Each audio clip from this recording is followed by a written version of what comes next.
안녕하세요.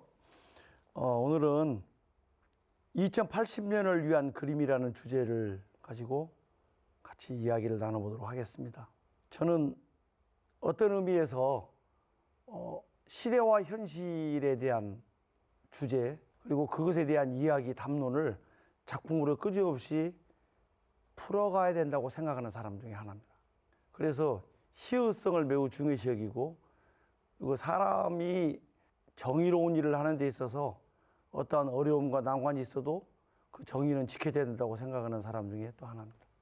지금까지 그려온 그림을 보면 시대와 현실에서 비껴 서 있는 그런 그림들은 기억이 나지 않습니다. 아마 의식적으로 내가 두 발을 딛고 서 있는 이 땅의 모습이 내 예술의 기초라고 생각해 왔기 때문에 그렇습니다. 오늘 소개해드릴 이야기할 것은 광주에 대한 이야기입니다. 때에 따라서는 정치적으로 해석할 수도 있겠지만 저는 예술적으로 이 부분을 답하고 물어봅니다. 개인 생각입니다. 작가의 생각입니다. 실제로 제가 경험한 바에 의해서 제 판단이 옳으면 공감력을 갖겠지만 판단이 흐리면 저는 소화병적으로 제 스스로를 인정받지 못하게 되는 그러한 약간의 위험성도 있습니다. 저는 5.18을 생각할 때 과연 그 정신은 무엇일까를 생각해 봤습니다. 이 질문에 대한 답을 현재까지도 완벽하게 완전하게 준비하지 못했습니다. 그리고 많은 생각들이 하나로 정리돼 가지만 지금 이 또한 의문으로 남은 것이 많이 있습니다. 그러면서도 한 생각만은 내 머리 중심에서 비껴 서 있은 적은 단 한 번도 없습니다. 바로 정의라는 주제입니다. 광주 정신을 이야기할 때 핵심 단어로 정의를 떠올립니다. 옳음에 대한 확신은 어떤 압박이 있더라도 끝까지 지키려는 의지로 나타났다. 그것이 광주 정신이라고 저는 생각합니다. 1980년 5월 18일 광주 시민들은 무자비한 폭력 앞에서 물러서지 않았습니다. 그리고 죽을 줄 알면서도 저항했고 끄짐없이 국가의 권력이 남용되어서 동물처럼 취급했지만 그들은 그런 취급을 당하면서도 격렬하게 민주주의를 지키기 위해서 저항했습니다. 그 저항의 역사가 민주주의를 살찌는 계기가 되었으면 하는 바람입니다. 제가 그동안에 그렸던 작품입니다. 광주 민주화 운동이 일어나기 전 국회의사당이 점령이 되고 국회의장이 쫓겨나고 탱크가 진입하고 부산과 마산에서는 군인들에 의해서 제압돼 버리고 그래서 이것이 바탕이 되어서 공수부대들이 진입하면 무서워서 도망가는구나라는 것 때문에 광주에 투입됩니다. 그리고 서울은 비상계엄 해제하라라고 하면서 서울과 시청, 서울역과 시청에서 대규모의 학생들의 정의로운 시위가 이루어지게 되고 그것이 광주 도청 앞에 있는 분수대에서 언론이 통제되었을 때 언론이 개방되고 그러면서 그러한 싸움 속에서 개가 끌려가듯 잡혀가고 두드러 맞고 항거하고 하는 과정 속에 마지막 시민군들이 승리를 향하여 다잡아서 힘을 함께하는 그 동작까지 작품화시켰습니다. 이 작품은 제가 제일 처음에 그렸던 광주 민주화 운동의 작품인데 국가로부터 비용을 받고 팔았던 작품이고 이 작품은 국회의사당의 대회의실 앞에 게시되어 있습니다. 두 번째로 그린 작품입니다. 광주 민주화 운동이 정의롭고 위대하다고 하지만 지금도 위태위태합니다. 한쪽에서는 광주를 폄훼하거나 또는 자기들이 그렇다라고 생각하겠지만 북한군의 소행이라고 말하기도 하고 심지어 탱크까지 북에서 날라왔다고 주장하고 있는 사람도 우리 주변에는 상당수 있습니다. 나는 이런 그림을 그릴 때에는 그런 사람들을 위해서 그림을 그리지 않았어요. 시대를 증언할 책임이 있다, 화가가. 그래서 5.18에 대한 의미를 제대로 그림으로서, 어떤 사람은 글을 써가지고 그걸 하겠지만 화가는 그림으로서 글 대신에 증거하고 증명하는 거거든요. 예술적으로 답하는 거예요. 예술가는 예술로 답해야 되지, 예술가가 어디에 뭐, 저는 그렇게 생각했어요. 그리고 작년에 광주 시립미술관 초대전을 했을 때 제가 광주 민주화 운동에 대한 이야기를 거론했던 작품, 모기는 동족의 피를 먹지 않는다라는 것과 영점 표적지에 나 있는, 집중되어 있는 적을 향하여, 나라를 지키기 위하여 국민의 세금으로 훈련했던 이 총알이 결국 동생, 형, 아버지, 어머니를 향하여 쏘았다는 이 냉엄한 현실 속에 피눈물을 흘리지 않을 수가 없었다라는 이야기를 하고 싶었어요. 실제로 모기를 잡아다가 기절시켜가지고 하나하나를 그리게 되는 거예요. 그래서 모기는 다 나중에 살아서 도망갔어요. 아무리 미물이라도 함부로 인간은 죽일 수 있는 권한이 없어요. 제가 인도에서 여행을 하면서 창 안으로 들어오고 있는 모기 한 마리를 손으로 때려잡았더니 운전기사가 말, 당신이 모기한테 어떠한 이로운 것을 해준 것도 없는데 왜 생명을 단절시키느냐고, 야만인이라고 저는 굉장히 심한 소리를 들었습니다. 저는 그래서 모기를 많이 물립니다. 보시하고. 근데 이건 좀 다른 문제죠. 네. 작은 작품을 또 확대시켜 봤습니다. 여기는 인물이 하나도 그려져 있지 않는데, 보면 모기는 동족의 피, 여기 쓰여 있지도 않고 실제 그림이 이보다도 반절 더 크지만, 여기 이제 탄착군이 형성되어 있는 M16의 모습들을 실제로 총을 쏘아서 그리게 되었습니다. 이것은 가짜로, 가상의 현실이 아니라 진짜입니다. 그러다 보니까 총을 쏘는 사람들이 다 저격수가 아니기 때문에 이렇게 산탄도 하나씩 나오기 시작하고, 어쩌다 하나씩. 우리가 군대에 있을 때는 이런 거 하나씩 나오면은 그 0점 사격장의 군기가 엄청 세잖아요. 근데 그런 훈련을 받아서 적용을 아군을 향해서 했다? 이 부분은 역사가 지나면 어떻게 정리가 될지 저는 예상을 합니다.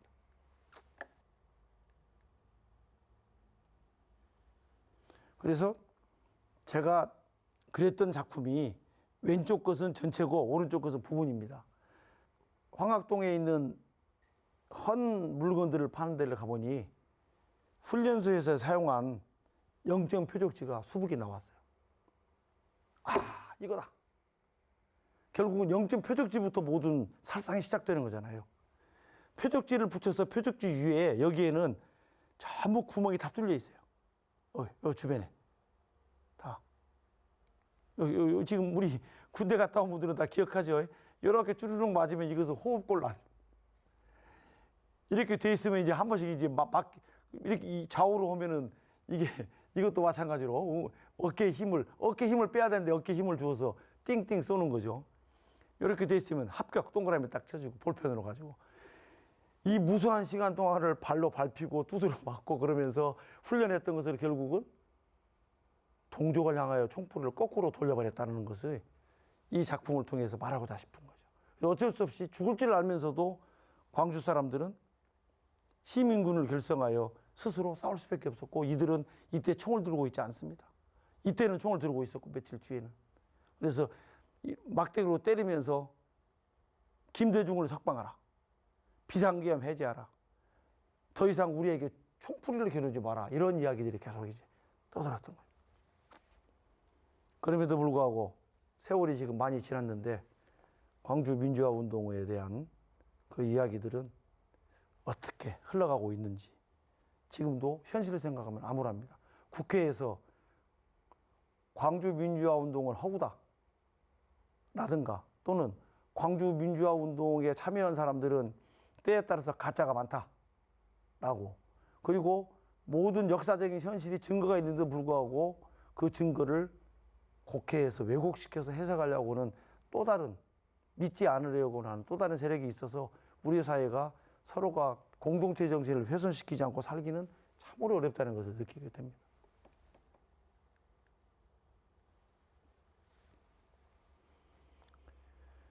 광주를 생각하면서 그린 그림인데, 매화꽃이 떨어졌습니다. 매화꽃이 하나하나 떨어집니다. 꽃은 떨어져야 돼요. 떨어지지 않으면 열매가 맺지 않습니다. 어떤 것을 자기 몸을 버렸을 때 이제 날리게 되고 생자로 떨어져야 열매가 굵어지는 거죠. 모든 것이 달려있으면 가지를 흔들어줘서 떨어뜨려야 돼요. 그것이 벌과 나비가 해야 될 짓이고 사람은 일부러 따줘야 돼요. 모든 것은 욕심껏 열리지 않습니다. 자연의 이치가 그렇습니다. 그래서 굵고 결국은 종자 개량하고 그 종자가 인간에게 함께 맛을 선사할 수 있는 것이어야 되는데, 이 매화나 매실은 꽃이 떨어져야 열매를 맺는다는 것. 그래서 광주를 생각할 때 광주가 사실은 이 꽃들이 흩날리면서 5월 달에 떨어져 있는 이것은 훗날 또 다른 열매로 맺어지기를 바란다라는 저의 기원을 담아서 사공자의 소재를 이파리를 그리지 않고 줄기를 그리지 않고 이렇게 형상화시켰습니다. 제가 그린 작품 중에 사람들에게 많은 공감을 받은 작품이라고 이야기를 듣고 저도 이렇게 평가하고 싶은 작품인데, 물이 탄다. 물이 탄다. 혹시 이제 광주를 여러 번 방문한 분은 느낄 수 있겠지만, 광주의 무등산은 불이라고 그럽니다. 다혈질, 활활 타오르고, 일제시대 때 학생운동이 가장 먼저 생겼던 곳, 정의가 훼손되면 정의를 되찾기 위하여 죽음도 불사한 도시. 그래서 불처럼 타오른대요.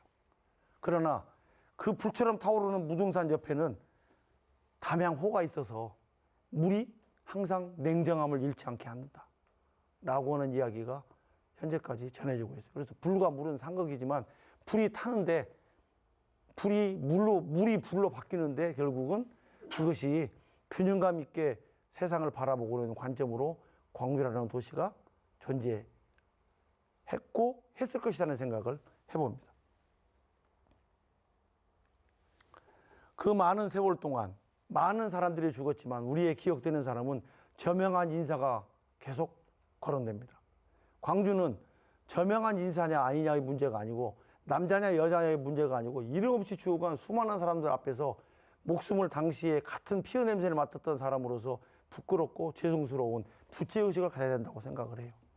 그래서 저는 광주를 그릴 때 가장 모든 그림 중에 현재까지 백비, 어느 누구 이름도 낼 수 없는 무명 시민군에 대한 그 죽음을 잊어서는 안 된다는 생각을 하고 이 백비를 그리게 되었고, 실제 그린 크기인데 사람들로 하여금 이 작품에 대한 인식도 공유하는 계기가 되어서 많은 대화를 나누게 되었습니다. 그러면 지금까지 그렸던 저의 작품은 대부분 어떤 생각이냐면, 광주가 정의롭고 광주를 피해를 줬던 사람들에 대한 분노, 그리고 그것을 승화시킬 수 있는 아름다움이 무엇이고 결국 아름다움은 정신의 승리다라고 생각하는 관점에서 그림을 그렸는데, 이 그림이 이제는 100년이 지난 뒤에도 효과가 있을까? 그 생각을 하고 2080년 100년 뒤의 작품을 구상하게 되었던 것이죠. 그래서 제가 앞으로 보여드릴 그림은 100년 뒤에 광주는 어떻게 평가되고 사람들이 인식하게 될 것인가. 지금까지 광주를 욕했고 광주에 대한 것을 부정화되어 있는 사람들을 위한 헌화, 바치는 그림으로 2080년 그림은 준비했습니다. 정의는 훼손되었을 때 정면으로 맞서 싸워야 정의로 복원된다. 제가 생각하는 제일 중요한 키워드라고 생각합니다. 이 그림을 보는 사람에 따라서 이게 뭘까요? 라고 물어보면 대부분의 답이, 제가 만났던 몇 명에게 강의를 했을 때 답이 송충이었습니다. 그리고 많은 지식을 갖고 있는 사람은 쐐기였습니다. 털이 있는 모든 애벌레는 쐐기라고 얘기하니까요. 다시 보겠습니다. 그런데 이것은 우리가 그토록 불만 키면은 죽는지 모르면서 덤벼들어오고 있는 불나방의 애벌레입니다. 배추에는 배추 애벌레가 있어야 되는데 배추 애벌레가 있지 않고 불나방 애벌레가 앉아 있습니다. 왜 그럴까요? 완전히 비틀어 버렸습니다. 저는 이 그림을 그릴 때 다음과 같이 기록했습니다. 불나방. 두 번째 김호석 수목화집을 만들고 있습니다. 내 작품집 제작에 참여하고 있는 편집 디자이너에게 광주 5.18 신작 작품 13점을 보여주었습니다. 그는 한때 한국 사회에서 저명한 거의 1인자라고 하는 편집 디자이너입니다. 그 디자이너는 그림을 보자마자 무슨 말을 해야 될지 모르겠다. 관전평을 할 가치를 느끼지 못한다. 심지어 말하기조차 불편하다. 라고 저에게 직접 면전에 말을 했습니다. 5.18은 그러면서 설명합니다. 5.18은 북한 괴뢰군이 투입되어 일으킨 사건인데 그런 것을 그림으로 그리는 게 끔찍합니다. 북한군을 불려들여 일으킨 불손 분자들의 만행일이 이미 자명한데 분명히 사실이 아닌 거짓을 작가는 왜 그려서 문제를 일으키려고 합니까? 말할 가치가 없다고 생각합니다. 하고 저에게 쏘아붙였습니다. 나아가 작가가 이러한 그림을 그린 행위가 역시 정치적인 목적이 분명하다. 하고 거친 언어로 몰아붙입니다. 그는 광주라는 말 자체가 폭도와 폭력의 고유명사처럼 들렸고 지만호는 그에게 있어서 신이었습니다. 그에게 그 지만호의 주장만 옳고 다른 사람의 주장, 모든 그 이외의 주장은 틀렸습니다. 2024년 5월, 올해로 44년이 지났는데 지금도 광주 민주화 운동은 이렇게 왜곡되어 있습니다. 내가 배추 잎을 갉아먹는 배추벌레를 그리지 않고 불나방 애벌레를 배추 위에 올려놓고 그린 이유입니다. 이건 사실은 제가 볼 때 객관성과 보편성을 가지고 덤벼들고 역사를 평가해야 될 현대의 지식인들이 한쪽 눈만 감고 한쪽 눈은 다른 데를 바라보면서 역사를 심각하게 외면하고 보고 싶은 대로 보고 안경을 끼고 싶은 대로 끼는 것은 제가 볼 땐 언제 이것이 치유될까 심각하게 고민 중입니다. 그래서 이 작품을 5.18에 대한 100주년 기념으로 전시하게 된다면 제일 첫 번째, 그때에도 아마 그렇게 왜곡되어 있을까? 왜곡되어 있지 않기를 바라면서 역사적인 평가를 기대하면서 작품을 제작했습니다.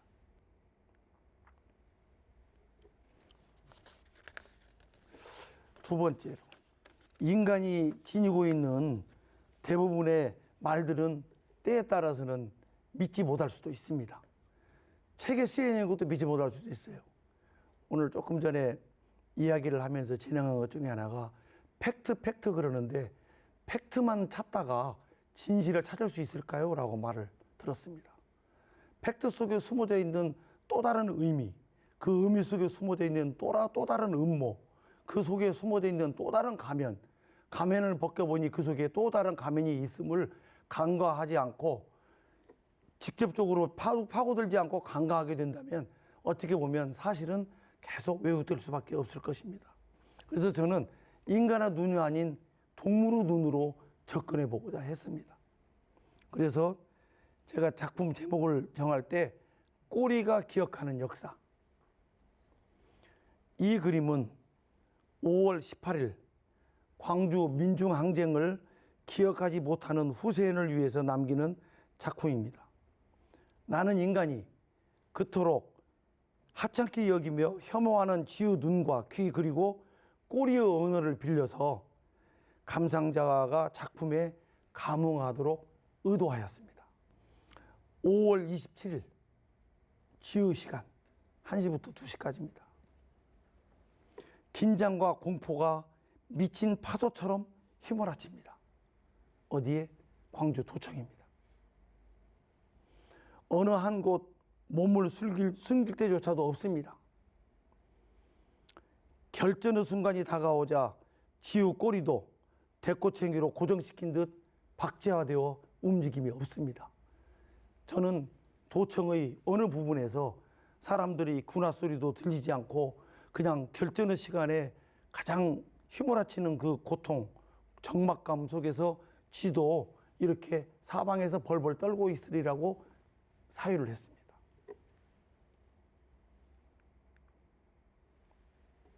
또 5월 27일은 계엄군이 시민군이 지키고 있던 전남도청을 진입한 날입니다. 그 다음에는 꼬리가 기억하는 역사 2입니다. 5월 27일 새벽 4시. 침묵의 끝은 공포였습니다. 공포의 끝은 사람들이 말할 때 기억이라도 할까요? 이렇게 이야기하더라고요. 나는 시민군과 계엄군의 총구에서 뿜어대는 불빛과 탄환의 파열음, 바닥에 떨어지는 탄피들 구르는 소리, 그리고 단발 연발의 드륵드륵드륵 하는 소리들, 그 총성에 놀라서 미로에서 길을 찾아 쉼없이 다른 박 쳐야만 했습니다. 어느덧 나의 몸에는 그들이 흘린 침이며 땀과 핏자국과 그런 모든 이물질들이 묻고 나의 수염과 양 손과 발 그리고 꼬리에 이날의 흔적이 고스란히 남게 되었습니다.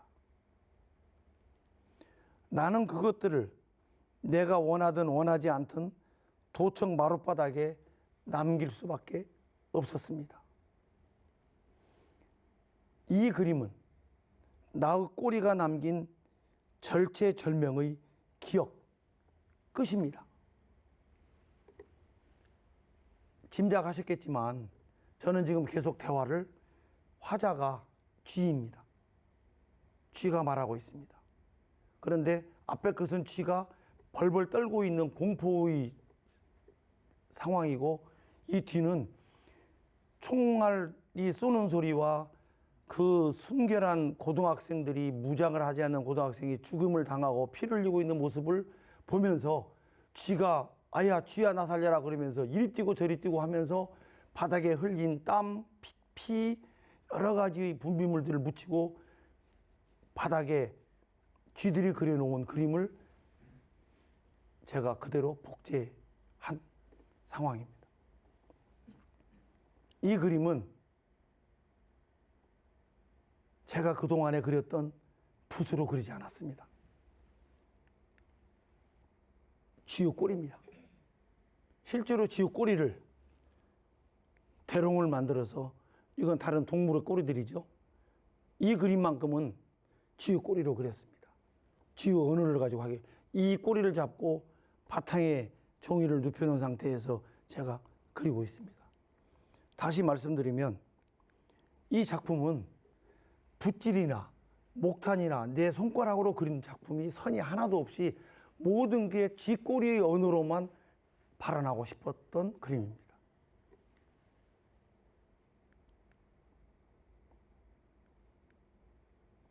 그림을 보여주면서 설명할 수 없는데 가장 무거운 침묵이 흐른다라고 하는 작품입니다. 감상자 몇 사람들은 이 그림을 보면서 어쩜 이렇게 짓누르는 억압감이 있는지 모르겠다라고 합니다. 실제 작품의 크기와 비슷하기 때문에 아마 여러분들이 보고 있는 이 장면도 유사하게 생각할 수 있습니다. 검은 울음입니다. 인간은 자기가 경험한 만큼 보일 수밖에 없습니다. 혹시라도 이 함을 본 적이 있는 사람은 아마 집안 행사에 제사나 기일에 참여해 본 사람의 기억이 있을 것이고 전혀 참여해 보지 않은 분들은 이것이 무엇인지 전혀 감이 오지 않습니다. 검게 칠해져 있는 이 함이 정체가 무엇일까요? 이 함을 열어보면 신주가 있습니다. 신주는 밤나무로만 깎습니다. 밤나무가 3년 동안 그 밤알이 성장할 때까지 붙어 있기 때문에 3년상을 치른다고 하고 3년까지 사람이 지켜봅니다. 그래서 3년 동안 이 밤알이 붙어 있는 밤알을 혹시 쥐나 다른 것이 훼손시키게 되면 열매를 열리지 않는 불이무 나무가 된다는 사실도 널리 알려져 있습니다. 그래서 이 함 속에는 신이가 있는데 신이가 남편과 부인의 신이가 같이 있고 신이의 뚜껑을 열게 되면 두 사람의 신이가 나란히 속에서 나오게 됩니다. 그런데 왜 이 신이는 뚜껑을 열지 못할까요? 왜 닫혀 있을까요? 그리고 왜 신이의 뚜껑 밑에는 이렇게 하얀 공간의 여백이 남아 있을까요? 바로 이 부분이 의외로 공간 때문에 훨씬 더 무거움이 짓누를지도 모릅니다. 이 그림은 이 큰 붓으로 한 번, 두 번, 세 번 붓질해서 그렸던 가장 단순한 그림입니다. 이렇게 설명을 제가 드립니다.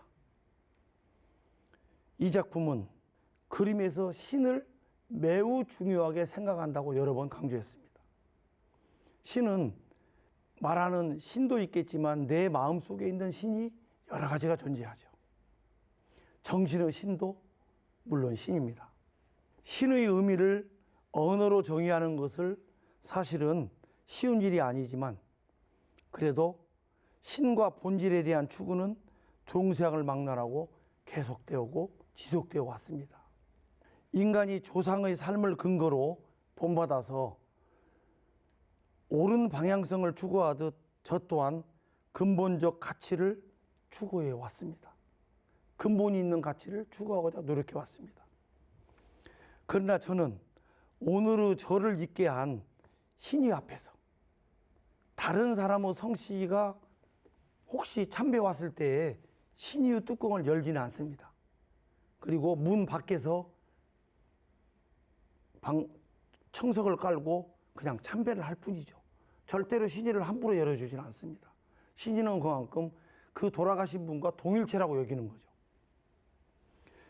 그런데 저는 그 신이 앞에서 다른 성의 참배객이 되어버렸습니다.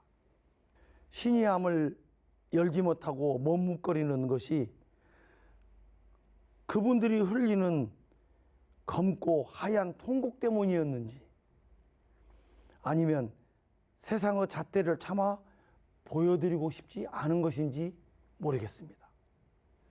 신이를 열게 되면 어쩔 수 없이 그 신이는 울게 됐을 것이고 저의 눈을 보고 또는 저는 그 신이가 저의 눈을 보면서 울게 된 것뿐만이 아니라 보여드리고 싶지 않는 것을 들키기 때문에 정이라는 부분이 어떻게 그 앞에서 내가 똑바로 행동했는가를 부끄럽기 때문에 또 그런 생각을 하게 되었습니다.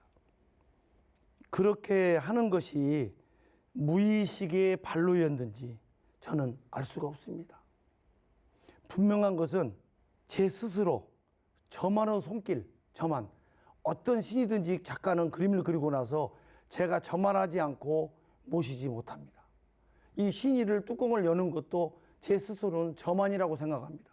그분은 늘 틀게 하니까 저만의 손길이 두렵다는 것은 분명합니다.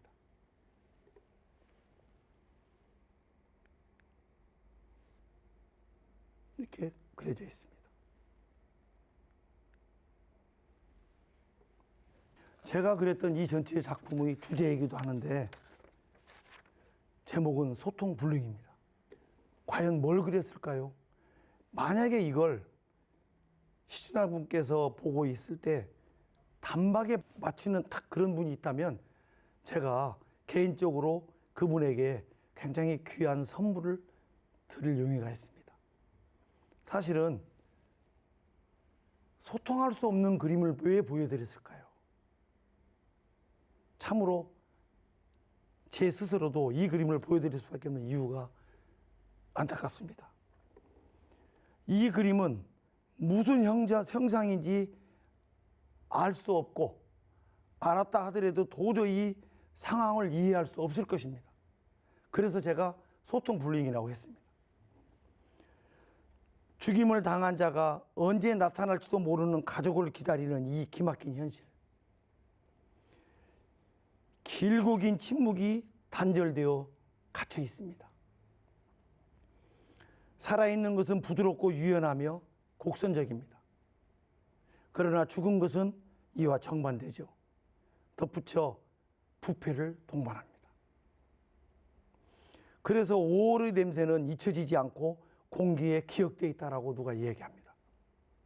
기억은 기억이 기억하게 합니다. 우리는 사실이 기억하는 것도 착각할지 모르지만 기억이 기억하게 하는 또 다른 측면이 있습니다.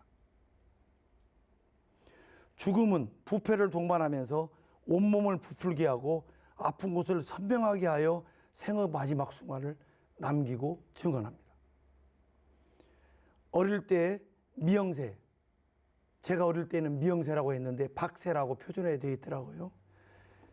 미영새 소리를 들으면서 컸고 강보에 쌓여서 어린 시절을 지냈는데 결국은 마지막 돌아가신 분으로 채우는 온몸에 난 구멍을 다시 목화솜으로 막으면서 마감하고 있습니다. 지금까지 말을 해도 이해 못하는 분이 또 있을 것입니다. 왜냐하면 하나의 죽음을 눈으로 보는 것도 어렵겠지만 대부분 경우 3일장을 하기 때문에 3일 동안에는 이러한 일이 일어나지 않습니다. 그래서 제가 그리는 그림 이유입니다. 이 그림은 단 독일 사람이 찍어놓은 비디오 중에 단 0. 몇 초 사이에 지나간 현장을 보고 캐치한 소재입니다. 죽음을 당한 사람들이, 젊은이들이 관 속에 누워져 있습니다. 관 속에 누워져 있는 젊은이들은 코와 입과 귀가 막혀져 있습니다. 그리고 사람들은 줄지어서 내 가족이고 내 자식인지 우리 어머니인지 아버지인지를 확인하기 위해서 관뚜껑을 열었다 닫기를 반복합니다. 그 시간이 3일, 4일, 5일, 10일이 지나버립니다. 그 사이에 시신은 부패하고 가족을 찾지 못했을 때 어쩔 수 없이 입을 막고 코를 막고 귀를 막아야 됩니다. 기막힌 현실입니다. 그래서 피눈물을 머금지 않고 경험할 수 없는, 읽을 수 없는 그 내용을 저는 소통불능이라는 작품으로 남겼습니다. 디테일입니다. 대는 초여름 성장을 마칩니다. 5월 달에 성장이 끝납니다. 한 달이면 죽순이 20m까지 커버리는 거죠. 그리고 이 대는 성장이 마치는 순간 내년 봄까지 땅의 양분을 저장해서 때를 기다립니다. 그래서 때에 따라서는 이 대나무에 홍진에 묻힌 분내, 그러면서 세상에 오염된 그 때를 갖고 있는 사람들이요, 대밭에 귀를 눕혀라 그러면서 대의 청아한 소리를 들으라고 하는 소리도 있습니다. 그래서 땅속의 줄기에 양분을 모두 보내서 다음 세대를 위해서 힘을 씁니다. 나아가서 맑고 절개가 굳으며 마음을 비우고 있다라고 얘기해서 이런 점에 의해서 천지의 도를 행할 군자의 품성을 지녔다 그러면서 사군자의 대상이 되기도 하고, 대나무를 하루라도 보지 못하면 속된 인간이 된다고 그러면서 옛날 선비들은 매일 대를 바라보면서 하루를 시작합니다. 그런데 저는 혈죽을 그렸습니다. 대나무 이파리만 우수수 떨어져 있고 줄기는 하나도 없습니다. 왜 그럴까요? 과연 현실에서 가능할까요? 줄기도 가지도 없이 땅에 댄잎만 무성한 이것, 어느 무력한 힘이 동시에 난사하여 잎이 다 떨어졌을지도 모르겠습니다. 아무리 그래도 줄기는 남아있어야 되는데 그런 그림자나 예증이 전혀 없습니다. 그렇다고 댄잎이 바로 떨어지는 것이 아닙니다. 아무리 손으로 훑고 방망이로 때려쳐도 댄잎은 떨어지지 않습니다. 말라야 떨어지는 법이죠. 댄잎은 죽순이 꽃 피울 때 그때 온 힘을 다하여 양분을 주어서 그때만 마른 죽순이 떨어지게 됩니다. 5월 달에 그렇습니다. 그러면 이게 어떤 사람이 무력으로 손으로 훑어버리는 흔적일까요? 베어진 한참 뒤에 상황이라는 것일까요? 댄잎은 데이브 언어로 말할 뿐 더 이상 설명을 필요로 하지 않습니다.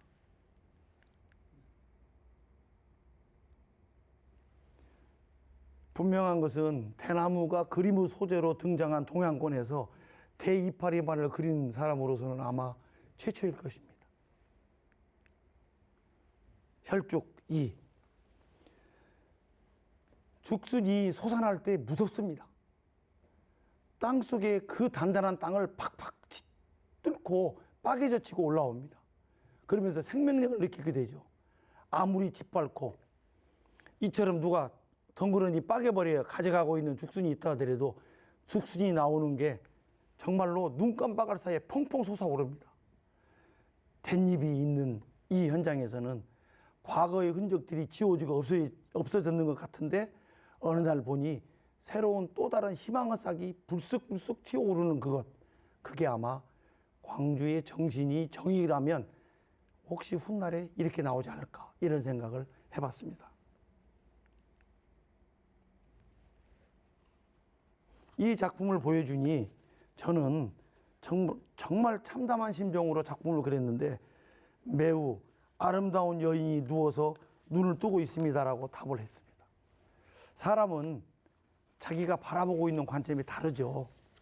그런데 저는 이 작품을 그리면서 정말 손이 울고 눈이 울고 몸이 울지 않고 전율을 느끼지 않고 그려본 시간이 순간이 없었습니다.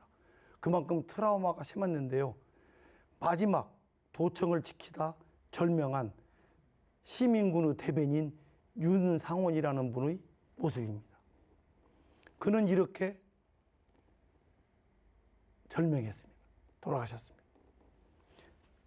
그래서 저는 이 그림을 그리면서 아주 짧게 작가 노트에 정리했습니다. 그가 살아있는 자에게 그토록 남기고자 했던 말은 무엇이었을까요? 죽고 싶도록 살고자 하여 어금니에 힘을 주면서 마지막까지 그의 입속에 기록된 단어는 과연 무엇이었을까요?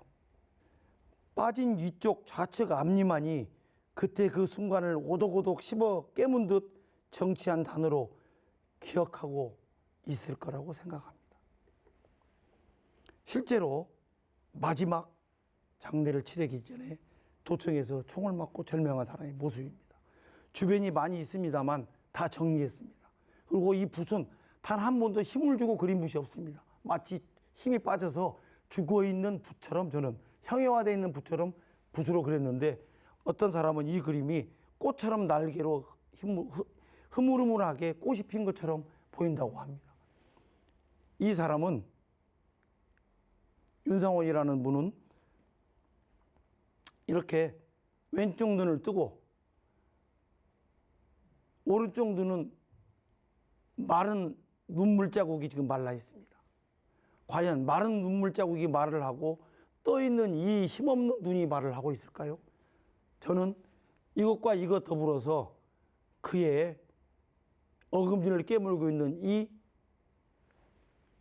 이가 치아가 어떤 말을 하고 있을까요? 실제로 윤상원 열사의 묘를 이장할 때 그 두개골을 보니까 요게 이가 빠져 없습니다. 장례를 지낼 때까지 이가 있는데 두개골에는 이가 없습니다. 엄청난 충격이 가했다는 진실, 지금까지 묻혀져 있는 사실이 이 그림과 다음에 유골을 이장했을 때의 차이입니다. 우리는 그것이 현재까지 앞으로 5.18에 대한 진상을 규명하는 데도 아마 작용할 수 있으리라고 생각합니다. 화가 난 때에 따라서 진실 너머에 있는 진실을 그림을 통해서 또 말할 수 있다고 생각하기 때문에 그렇습니다. 마지막 입술입니다. 화가가 분노를 극복하지 못하고 온 머리털과 온몸에 나 있는 피부의 땅구멍조차 그냥 긴장의 칼끝처럼 톡톡 서 있으면서 그림을 그렸던 작품입니다. 쓱 보면 그냥 작품을 읽을 때 교련복을 입은 고등학생 둘입니다. 그리고 단팥빵입니다. 2개. 이것도 지나가고 있는 비디오에 0. 몇 초 사이에 흘러 지나가고 있는 영상을 보고 잡아냈습니다.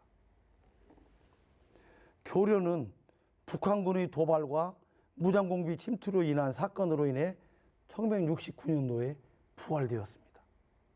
저도 물론 교련 세대입니다. 대학까지 교련 세대입니다. 전남 도청 복도 교련복을 입은 고등학생 둘이 단팥빵을 먹으면서 결전의 그날을 지금 지키고 있습니다. 왜 이렇게 조용해? 야, 배고프지? 먹고 힘내고 잘 지켜야지. 그리고 누가 오면 빨리 알려야지. 라고 하는 제 상상이지만 그런 서로 의자를 앞에 두고 앉아서 고등학생 둘이 지키고 있는 그 상황이라고 저는 생각했습니다. 그리고 나서 빵빵. 정확하게 조준사격으로 한 발씩 고등학생에게 총알이 박힙니다. 그들은 의자에서 꼬꾸라졌습니다. 그리고 그들의 등 뒤에 먹다 남은 단팥빵이 입에서 떨어져서 바닥에 내굴러집니다. 이렇게 슬플 수가 있을까요? 사실은 일반적으로 따지면 비무장하고 있는 사람을 제압할 때 제일 먼저 쏘는 것이 발, 손, 어깨 등입니다. 조준사격할 때. 그래서 무력화시키는 거거든요. 그런데 머리와 가슴을 한 방에 쏘아버렸다. 과연 그들을 어디까지 인간으로서 저는 이해할 수 있을까? 국민의 세금으로 적을 향해서 총뿌리를 날려서 민주화, 이 대한민국을 지켜야 되는 사람들이 같은 국민의 세금을 내고 있는 우리의 동료에게 총뿌리를 겨누면서 절면케 하고 있는 이것이 어찌 생각하면 참으로 가슴이 아플 수밖에 없습니다. 그들이 저지른 총질로 빵에 찍힌 이 고등학생 2명의 침과 치아로서 물었을 때의 그 치아의 무늬와 그리고 떨어지는 순간 힘없이 떨어지고 있는 그 무늬가 과연 광주 민주화 운동의 여러 가지 사료에는 기록되었을까요? 기록되었다는 이야기는 한 번도 들어본 적이 없습니다. 이 사람들은 상상하기도 어려울 정도로 들것에 실어서 1층에 있는 도청 마당에 그냥 죽은 동물 취급하듯이 수북이 널려놨습니다. 그게 우리 80년대의 민낯이었습니다. 2080년대 이 그림을 보면 사람들이 그렇게 기억할까요? 물론 기억하기를 바라지만 꼭 기대만 할 수 없습니다. 저는 이 그림을 그리기 위하여 빵을 사다가 여러 번 똑같이 비디오 속에 있는 모습을 재현하기 위하여 몇십 번을 오래 먹으면서 다시 이 빵의 모양을 만드는지 모릅니다. 실제로 리얼리즘을 추구하는 화가 입장에서 가능하면 어떻게 하면 진실에 다가갈 수 있을까를 생각한 나머지 제가 할 수 있는 최선의 길은 그것뿐이 없었습니다.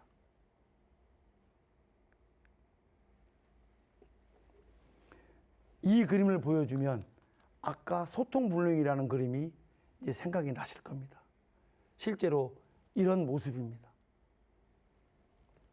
작가 노트는 이렇게 메모했습니다. 저도 그림을 그리면서 하도 눈물 자국으로 울면서 쓴 글이어서 그 순간에 제가 어떤 감정을 조절할지 몰라서 기록에 남긴 것은 많이 믿기로 했고 그 당시의 감정은 다 잊어버리기로 했습니다. 왜냐하면 작가는 순일하게 감정이 전기되지 않으면 참 그리기가 어렵습니다.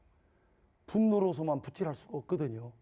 분노를 보는 감상자가 분노를 느낀다면 그게 성공할지 모르지만 맑은 기운으로서 분노가 승화되지 않는다면 상처가 치유되지 않는다면 그것은 문제가 좀 있다고 생각을 해요. 그래서 저는 이렇게 정리를 했습니다.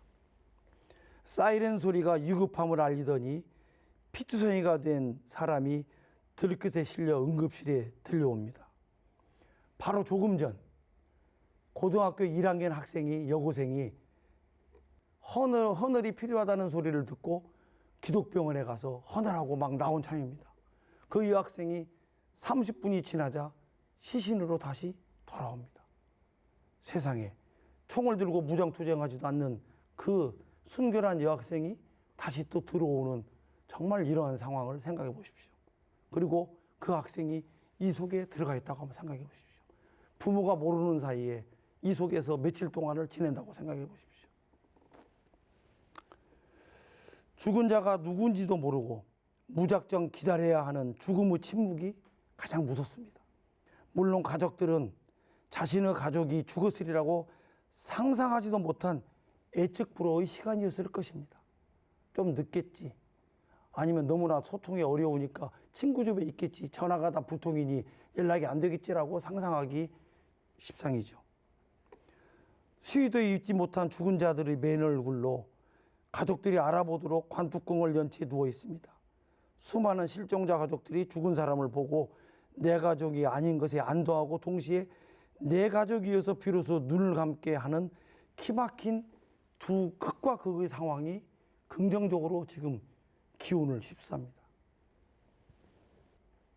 뚜껑이 열려있는 죽음을 지키는 시민군의 모습도 비디오에서 지나갔습니다. 그는 뚜껑이 열려져 있고 검게 걸어져 있는 이 시신, 눈과 코를 마고 있는 이 죽은 자의 옆에서 총을 메고 부슬부슬 비가 내리는데 장교 우위를 입은 채 카빈총을 메고 지키고 있는 영상이 있었습니다. 제가 생각해도 군생활의 경험 속에서 굉장히 사망자 옆에 잠시간 있는 것은 아주 무섭습니다. 그런데 그들은 그 힘이 어디서 나왔을까요? 죽음을 넘어서 또 다른 생명을 보지 않았을까라는 생각이 들기도 합니다. 그래서 늦은 밤 행방불명된 가족을 찾기 위해서 넉나간 얼굴로 관뚜껑을 열어 빠끔히 얼굴 부위만을 보는 그 순간 그 침묵은 칼로 자른 듯 정말 예리한 침묵이 간헐적으로 숨쉬고 있다라고 저는 생각을 했습니다. 그러나 그런 죽음도 그러한 아픔도 언제까지 아픔으로만 기억할 수 없습니다. 썩은 상처는 도려내야 되고 치유돼야 됩니다. 반드시 치유해야 됩니다. 모두 다 치유는 자기 자신이 모든 가진 것을 내려놓고 이해관계 속에서 내 것이 최고다라고 내가 먼저 챙기려고 하는 이기심 속에서는 절대로 치유되지 않습니다. 어떤 삶이든 자기가 가지고 있는 모든 것을 내려놓았을 때만 치유가 가능합니다. 아마 종교적으로 따지면 그런 자들을 위해서 어쩔 수 없이 죽음을 선택한 성인들이 여럿 있습니다. 그 죽음은 죽지 않고서는 해결할 수 없는 어떤 마지막의 행동일 수 있거든요. 저는 5.18을 100년 뒤의 전시를 생각하면서 혈흔과 아까 소통할 수 없는 불능과 여러 가지 이야기들을 그리고 있었지만 결국은 100년 뒤에 그 작은 실대 같은 대나무가 거대한, 실제 크기보다도 조금 이 화면은 좀 작습니다. 거대한 대숲이 우를 창창 왕성하게 이 사회에 굳건히 뿌리내려서 새로운 정의가 싹트는 상식과 원칙이 통하는 사회가 위대한 대한민국이 이룰 거라고 생각하고 이 작품이 100년 뒤에 전시작으로 전시될 것을 기대하면서 준비했습니다. 감사합니다.